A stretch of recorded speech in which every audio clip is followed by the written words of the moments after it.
আসসালামু আলাইকুম। আপনারা কেমন আছেন সবাই? আমিও ভালো আছি আল্লাহর রহমতে। আপনারাও নিশ্চয়ই ভালো আছেন। আল্লাহ সবাইকে ভালো রাখুক, এই দোয়াই করি। আমি এখন সয়াবিন তেল দিয়ে দিলাম হাঁড়িতে।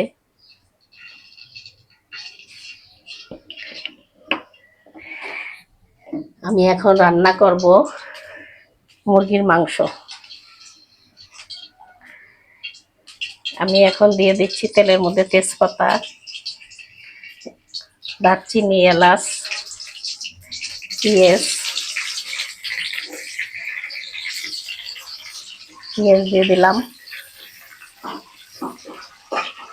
এখানে আছে গরম মশলা, এলাচ, দারচিনি বাটা, এখানে মরিচের গুঁড়া, হলুদের গুঁড়া, জিরার গুঁড়া, তার সাথে জয়ফল জয়ত্রী বাটা আছে, লবণ এবং আদা রসুন বাটা। পেঁয়াজটা একটু লাল হলে আমি এগুলো দিয়ে দিব। তা ভাই বোনেরা, আমার রান্না কি আপনাদের ভালো লাগে না? আপনারা আমাকে লাইক কমেন্ট শেয়ার দেন না যে?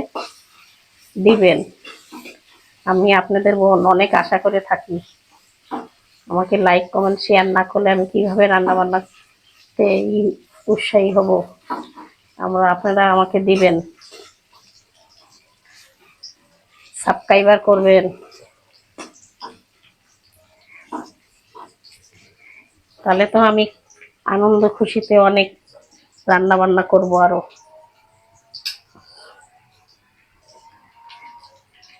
আমি এখন পানিগুলো দিয়ে মশলাগুলো ভালো করে মাখিয়ে পেঁয়াজের মধ্যে দিয়ে দেবো।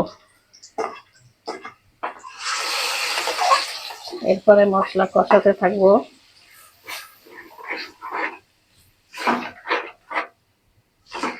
আমি মুরগির মাংসটা আজকে নতুন সিস্টেমে রান্না করব।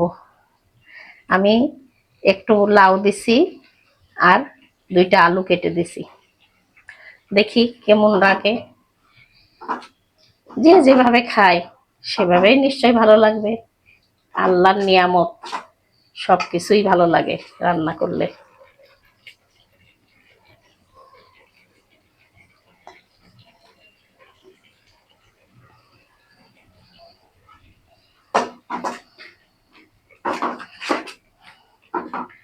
মশলাটা কষানো হয়ে যাচ্ছে।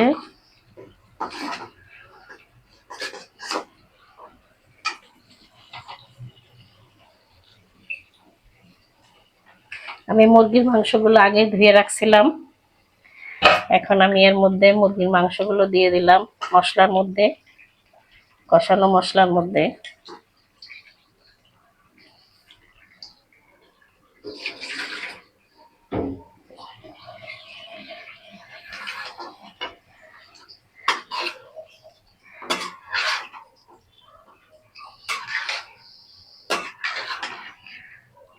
আমি এখন মুরগিটা ভালো করে কষাই নেব।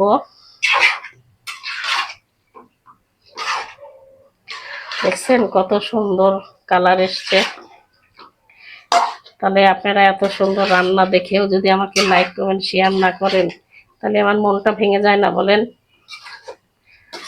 আপনারা আমাকে শেয়ার করবেন, সাবস্ক্রাইবার করবেন, তাহলে তো আপনাদের মন খুশি থাকবে।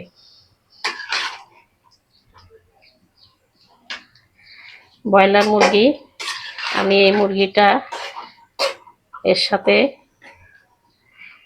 একটু পরে আমি এই কদু আর আলুগুলো দিয়ে দেবো, কষাবো। কেন যে এই মুরগিটা মাংসর গোস্ত নরম, না হলে আমার ওই তরকারিগুলো গলবে না। একটু ঢাকা দিয়ে আমি একটু পরেই আলু আর কদুগুলো দিয়ে দেবো। এখন তরকারিগুলো দিয়ে দিই, দিয়ে একটু তরকারি কষাই, তারপরে জলের পানি দেবো।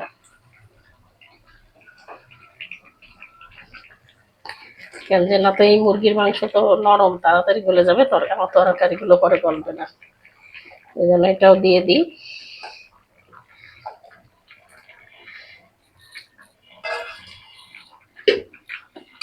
দিয়ে গেল একটু কষাই এর সাথে।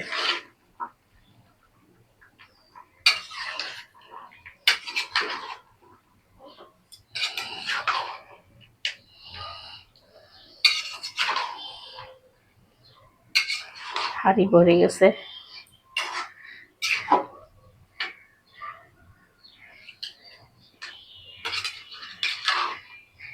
আমরা আবার একটু তরকারি বেশি খাই পরিবারে, আমাদের পরিবারে তরকারি বেশি লাগে। আমরা মানুষ বেশি না, কিন্তু তরকারি বেশি লাগে। মানুষ আমরা এখন 4 জন আছি, তাতেই দেখেন তরকারি, আমাদের তরকারিটা বেশি লাগে, আমরা একটু তরকারিটা বেশি খাই। সবজি তরকারি বেশি না খেলে হয় না আমাদের। আমরা আবার ভুনা খেতে পারি না বেশি, আমাদের ভুনা রান্নলেও আলাদা তরকারি রান্না করতে হয়। এখন আবার একটু ঢাকা দিয়ে দিই, পরে ঝোলের পানি দিব।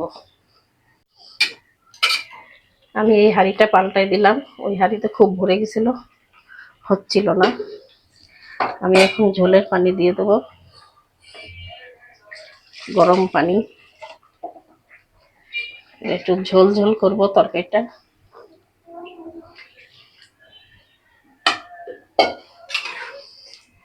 যে আলু আর কদুগুলো গলবে।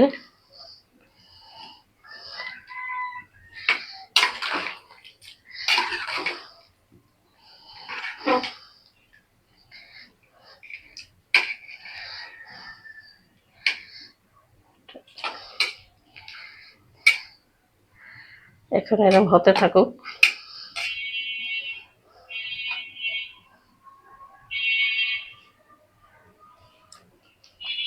হ্যাঁ, লবণ টবণ ঠিক আছে, এখন হতে থাকুক। ঢেকে দিলাম। তরকারিটা দেখি একটু ঝোল ঝোল হবে তো, আর একটু হোক, এখনো গলেনি, কদু গলেনি। দেখি গলছে কিনা, গলেনি, আলু গলেনি।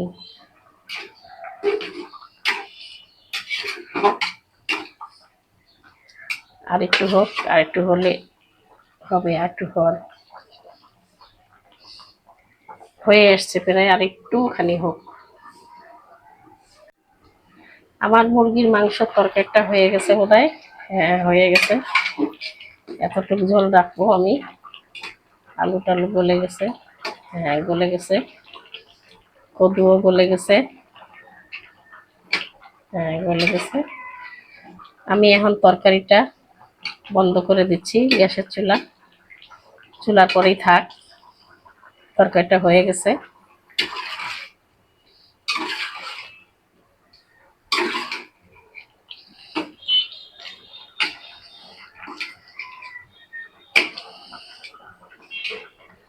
এখন আমি চুলাটা বন্ধ করে দেবো, চুলার উপরে এটা বসানো থাক।